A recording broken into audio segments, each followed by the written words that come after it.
What is up, guys? It is Quinn here, and today I'm going to be putting out two different rest of season strategy videos. So one is going to be talking about the rest of season strategy for playoff contenders, teams that look like they're already set up to make the playoffs, and then the other video is going to be talking about rest of season strategy for teams that are on the outside looking in. So for both of these situations, I'll just be going through 5 tips and just kind of talking about how to, increase your chances of winning championships. So this specific video is going to be looking at it from the contender side. So teams that feel like they have a pretty good shot of making the playoffs. If you guys are not in that situation, or you also just want to check out the other video, that one's going to be posted today also. So let's just jump right into the first step, or tip.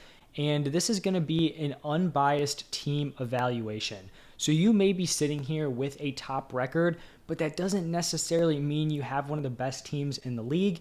That may seem, a little counterintuitive. You have a good record, you're probably a good team, and in a lot of instances, that is the case, but you just got to make sure you haven't gotten a little bit lucky. And the way you can do that is just by checking the points scored number. So if you're sitting there with like a 7-2 record, but your points scored is bottom 3, you're in a good spot because you have a winning record, but you may not have some of the leeway to make some of the moves that I'm going to be talking about. This is really going to apply to, every team in any type of situation. You want to be realistic with where your team is at. Now, there are exceptions to this where maybe you have a low point scored, but maybe, you had some injuries, you had some players who maybe came back, from suspension, like a DeAndre Hopkins, and you can tell your team is peaking at the right time. In that case, I'm not talking about you here, but you just want to make sure that you have a strong roster that has a locked up playoff spot. Because if you are sitting there with a top record, but maybe your team is, bottom tier in terms of points scored, it is possible you go on a rough stretch and kind of fall out of contention. So that's going to be the first step. If you guys are sitting here, you feel good with your team, you're in the top half of points scored, the next thing I would look to do is acquire injured stars. If you're in a place where you think you have a playoff spot locked up, obviously you're going to need a few more wins, but you're feeling pretty good about it. Or maybe your league, has 6 to 8 playoff spots, and so you feel very, very confident that you are a lock for one of those. I would go out, try to bring in a guy like Jamar Chase, a guy like Marquise Brown, Mike Williams. These guys aren't going to help you win in the short term, but if you're able to trade away like a fringe top 20 wide receiver, take a swing on Jamar Chase, you may be losing out for the next 3-4 weeks, but if Jamar Chase comes back and is healthy, that's the trade that could take your team, over to the next level. Maybe go from the second, third best team to now you're the favorite to win it all once you do get into the playoffs. I also think this can apply to players who have been injured throughout the season. A guy like Jonathan Taylor comes to mind. He is lined up to play this Sunday, but I still think people are going to be a little bit weary of him moving forward. And obviously there are going to be risks to these moves. Like maybe Mike Williams has a setback and he's not actually, giving you top production in the playoffs. But these are risks that I think are worth taking to, jump your team to the number 1 spot. So that is going to be the second tip. The third one is going to be targeting trades with struggling teams. So this could apply to the injured stars. Maybe you're going to a team that's struggling. Obviously, they need wins now, so you go after, those big name players. But I also think these can just be ordinary trades. You're not necessarily, trying to get a specific type of player. When teams are struggling and they're sitting there at 3-6, they're 2-7, they will be more willing to make, for a lack of a better term, like brain dead moves. When teams are struggling, they kind of get this sense where they just want to shake things up. They think what's going on isn't working, and they will make these huge swings to try to change something. A lot of the time that turns out to just be, rough trades moving forward, and they end up just making their team worse. So the first teams that I would look to make trades with are those teams with rough records. It's also possible that they have a rough record for a reason. Now, obviously, the fantasy season can play out in a bunch of different ways, but typically the players who are more, prone to make bad trades or bad decisions are probably going to be sitting there with the worst record, a decent amount of the time. So those are the guys that I would look to first.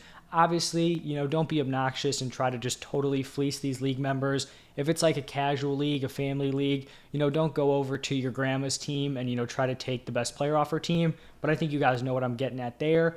The fourth tip is going to be to pick up handcuffs. And this is going to be a tip that I talk about in both videos. If you're a top team, one of the best ways to kind of insulate your roster is to pick up handcuffs. If you have a guy like Dalvin Cook, Leonard Fournette, you have these guys on your roster. If you're picking up an Alexander Mattison, a Rachaad White, these are great ways to just kind of safeguard those top options, because obviously if Cook or Fournette go down, you may not be getting 100% of the production. You actually probably would be getting over 100% if Lenny went down, but you guys know what I mean, right? Like Alexander Madison's probably not going to be getting the same number of points as Dalvin Cook, but he's still probably going to be serviceable as a high-end running back 2 or better. Same thing applies for a guy like Samaje Perine behind Joe Mixon.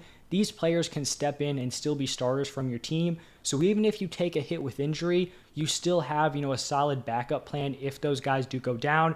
And I just think, having these handcuffs are going to be a lot more important than the random wide receiver 5 or 6 you have on your roster who's never going to crack the lineup, right? Because like week to week, Samaje or Rachaad White, they may underperform that wide receiver 6 you have on your roster, but it's all about actually starting these players. So if you're never going to start that wide receiver 5, wide receiver 6, you might as well pick up a handcuff who has starting potential if an injury happens in front of them. And then the fifth and final tip is going to be look into playoff schedules. If you are in a position where you're feeling good, you're locked in to make the playoffs, obviously then you kind of have to shift your focus to that playoff time. That's why I'm looking to acquire those stars. The production over the next few weeks doesn't really matter a ton. So if you can find some of those players who have great playoff schedules, I'm actually going to drop the link of the site that I use. It just kind of shows you all the matchups.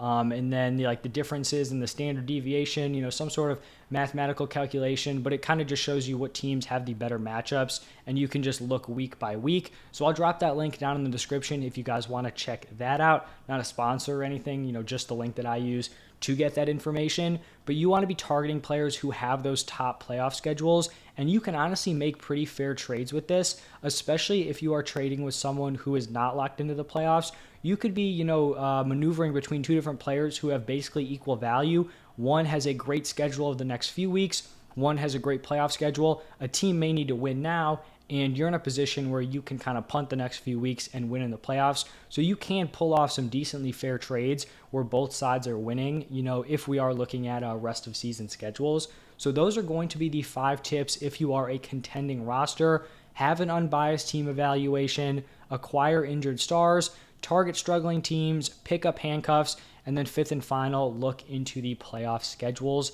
But that is going to wrap it up for this one. Like I said, the video for struggling teams will be out today. Also, if you guys enjoyed, do me a huge favor, hit that like button and subscribe to the channel. If you have any fantasy questions, you can drop those down below. As always, I do appreciate it. Thank you guys for stopping by, and I'll see you in the next one.